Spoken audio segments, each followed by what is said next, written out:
J'ai commencé à me rendre compte que y avait un système sexiste dans ce monde. On est absolument tous et toutes concernés d'une façon plus ou moins directe par ces discriminations-là. Mais en fait, le truc qu'on comprend pas, c'est que les discriminations, c'est pas juste les attaques frontales. Il y a aussi tout ce qui est ordinaire, qui devrait même pas être ordinaire en fait. Tout ce qu'on pense et qu'on croit penser sans aucune conséquence. Et ça, j'en ai marre d'entendre ça, et j'en ai ras-le-bol d'entendre des gens dire oui, mais on a le droit de penser ce qu'on veut, tant qu'on n'a rien fait de mal, on a le droit de penser ce qu'on veut.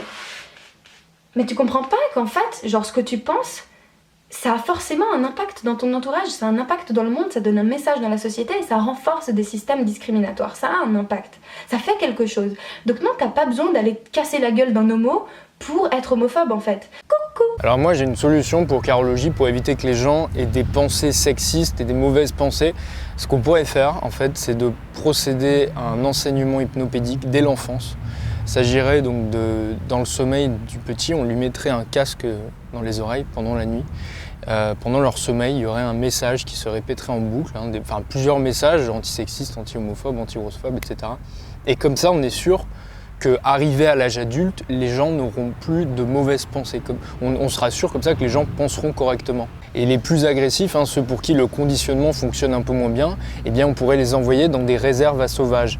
N'est-ce pas là le meilleur des mondes? Plus sérieusement, tu dis donc qu'on doit faire attention à nos pensées. Le sexisme n'est pas seulement dans l'action, mais elle est aussi dans nos pensées. Or, qu'est-ce que le sexisme sous forme de pensée? Ce sont les stéréotypes. Les gens donc, qui voient le monde d'une manière stéréotypée seraient donc coupables. Et si je te disais que les stéréotypes étaient souvent vrais et pertinents? Le mépris qu'on a aujourd'hui pour la notion de stéréotype, elle nous provient de Gordon Allport, qui est un grand psychologue, notamment l'inventeur de la psychologie des traits de personnalité, qui, dans les années 50, a écrit un bouquin qui s'appelle The Nature of Prejudice.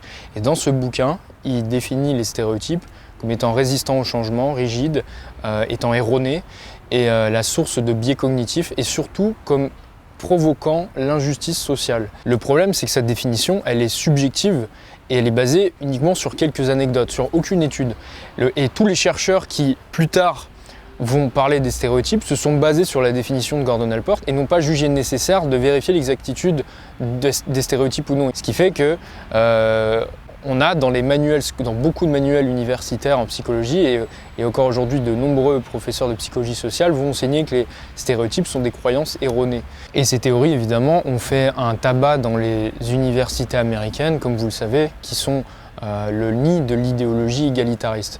Et en parallèle de tout ça, donc pendant 20 ans, il y a eu des études qui ont été menées et qui ont montré que les stéréotypes étaient très souvent pertinents. Et il y a un chercheur notamment qui s'appelle Jussim qui a fait une synthèse de toutes les études qui avaient été menées dans le passé sur les stéréotypes et qui étaient complètement mises de côté. Et il a montré que les stéréotypes étaient très souvent vrais. Ces croyances-là allaient de modérément à fortement corrélées avec les critères étudiés. Alors les critères, ça pouvait être des traits de personnalité, ça pouvait être des comportements non verbaux, ça pouvait être des intérêts. Et ce qu'il faut savoir, c'est que cet effet, c'est l'un des effets les plus puissants en psychologie sociale. Alors attention, à dire que les stéréotypes sont vrais, ça ne veut pas dire qu'il faut enfermer les gens dans leurs stéréotypes. Là, on pourrait se dire, oui, mais ces différences sexuelles, ces stéréotypes sont le fruit du conditionnement social. Et tu le dis toi-même. Coucou! Il y a tellement de choses qui nous ont été inculquées, on grandit, on est conditionnés. Nous serions donc conditionnés à devenir sexistes. Mais alors d'où pourrait venir ce conditionnement? Des parents? Contrairement à ce qu'on pourrait penser, la manière dont les parents éduquent leurs petits garçons et leurs petites filles affiche bien plus de similarités que de différences. C'est par exemple totalement faux de dire que les parents vont décourager leurs filles de faire d'autres activités. C'est totalement faux de dire que les parents vont plus encourager leurs garçons à devenir bons en maths. C'est totalement faux de dire que les parents vont apprendre à leurs garçons à être plus agressifs et leurs petites filles à se montrer plus douces. Alors dans les médias, dans les films, le conditionnement viendrait des films, même si je pense que notre génération a pu être la dernière qui a été influencée par des personnages stéréotypés masculins ou féminins, que ce soit dans les vieux films ou alors dans les Disney. Et quoique, et encore, moi personnellement, le premier film que j'ai vu au cinéma, c'était Mulan. Or Mulan, c'est une femme qui apprend à se battre comme les hommes. Quoi qu'il en soit, je pense qu'aujourd'hui, les films actuels et les Disney ne sont absolument plus stéréotypés. Au contraire même, puisqu'il suffit de regarder les nouveaux Disney, on voit des princesses totalement indépendantes, actives, qui n'ont plus besoin de princes. Je pense à Princesse Réponse, à La Reine des Neiges, il y en a d'autres encore. Alors si c'est ni les parents, ni les médias, ni les professeurs qui conditionnent les enfants à devenir sexistes, alors comment est-ce qu'ils deviennent sexistes? Eh bien c'est très simple, entre eux. En fait, les petits garçons et les petites filles ont tendance à se réunir entre personnes de même sexe. Les petits garçons préfèrent jouer avec des petits garçons, les petites filles préfèrent jouer avec des petites filles. On ne peut pas dire que c'est influencé par imitation de leurs parents, puisque les parents sont des adultes comme tout le monde, et les adultes se mélangent avec des femmes, des hommes, peu importe. Donc les petits garçons vont tout faire pour se conformer au groupe, aux autres garçons, et les petites filles vont tout faire pour se conformer au groupe des petites filles. Et ceux qui vont se comporter différemment, qui vont se comporter de manière non conforme aux stéréotypes associés à leur genre, eh bien ils vont être exclus du groupe, ou alors ils vont être moqués. Et on a tous ces exemples en tête, d'un enfant, d'un petit garçon un peu efféminé qui se faisait moquer par ses camarades, et puis d'une petite fille, un garçon manqué, qui était exclu de son groupe d'amis. Donc on dit souvent que les enfants sont durs, c'est pas pour rien. Et on dit aussi souvent que la vérité sort de la bouche des enfants, et je vous dirais oui, effectivement, la vérité sort de la bouche des enfants tant qu'ils n'ont pas été conditionnés socialement. Et jusque-là, le sexisme sortira de la bouche des enfants. Maintenant, pour ceux qui continueraient à penser qu'il existerait une construction exclusivement sociale des genres, ce qui est faux, il y a une partie culturelle, mais il y a aussi une énorme partie biologique qui est plus importante que l'impact culturel. Mais je ferai une autre vidéo pour expliquer quelles sont les influences culturelles qui nous poussent à construire, à se développer en fonction de notre genre. Pour ceux donc qui pensent encore qu'il existe un plan machiavélique pour maintenir les garçons et les petites filles inégaux, eh bien sachez déjà que il y a des études qui ont été menées et qui montrent que dès le premier jour, chez des nouveau-nés, lorsqu'on prend un petit garçon nouveau-né et qu'on lui montre la photo d'un objet mécanique, une voiture par exemple, et on lui montre un visage, il va regarder plus longtemps l'objet mécanique, alors que la petite fille va regarder plus longtemps le visage. Et ça, le temps de regard, en fait, c'est un indicateur d'intérêt. Donc le petit garçon est plus intéressé par un objet mécanique et la petite fille est plus intéressée par le visage. Alors que ni l'un ni l'autre ne sait encore ce qu'est une fille, ni l'un ni l'autre ne sait ce qu'est un jeu ou une activité féminine ou masculine, peu importe.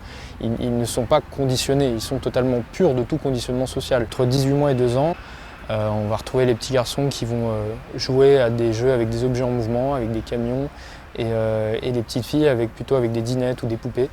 Et rapidement aussi, les enfants, enfin les petits garçons, vont beaucoup plus que les petites filles s'adonner à des activités qu'on appelle ça en anglais rough and tumble dans la littérature scientifique. Ça veut dire par exemple ils vont plus être en mouvement en fait, ils vont plus courir, ils vont plus se bagarrer, ils vont plus jouer au ballon, etc. À jouer à des jeux qui nécessitent donc les compétences visuospatiales. Deuxième chose, sachez que les bébés apprennent très tôt à distinguer un homme d'une femme. Ça se fait à l'issue de la première année, donc avant même qu'il y ait pu avoir une quelconque influence culturelle. Le sexe, c'est vraiment la première catégorisation que va effectuer l'enfant, le bébé. Il va le faire à partir de la tonalité, à partir de la hauteur de voix qui est différente entre les hommes et les femmes, et à partir de la silhouette également. Et cette forme de catégorisation, donc et tous les stéréotypes qui y sont associés, sont extrêmement utiles pour l'enfant. Ils vont lui permettre de simplifier son environnement qui est extrêmement complexe pour lui. Ils vont lui permettre de s'adapter, puisque l'enfant a besoin, pour se développer, pour grandir, de comprendre ce qui est bon, de distinguer le bon du mal, de distinguer les couleurs, de distinguer un garçon, une petite fille, papa, maman, quand il faut passer au feu vert ou au feu rouge, etc. Vouloir s'adapter à la réalité, à son environnement, ne relève donc pas d'une forme de sexisme, mais tout simplement du bon sens. Alors bien évidemment, il existe aussi une influence culturelle sur notre développement, et j'en parlerai dans une autre vidéo très prochainement, mais cette influence culturelle, elle est moindre. Elle est minoritaire par rapport à l'influence biologique. Enfin, en conclusion, j'aimerais dire que je suis d'accord avec ce que tu dis, Carologie, quand tu dis que les choses que nous pensons ne relèvent pas de notre propre libre arbitre, mais que nous sommes conditionnés. Je pense effectivement que nous ne sommes pas maîtres de nos croyances. Mais j'aimerais te poser la question alors, comment peux-tu être sûr que les croyances antisexistes et égalitaires que tu as là aujourd'hui sont bien le fruit de ta propre pensée et ne t'ont pas été inculquées par la société dans laquelle tu vis ?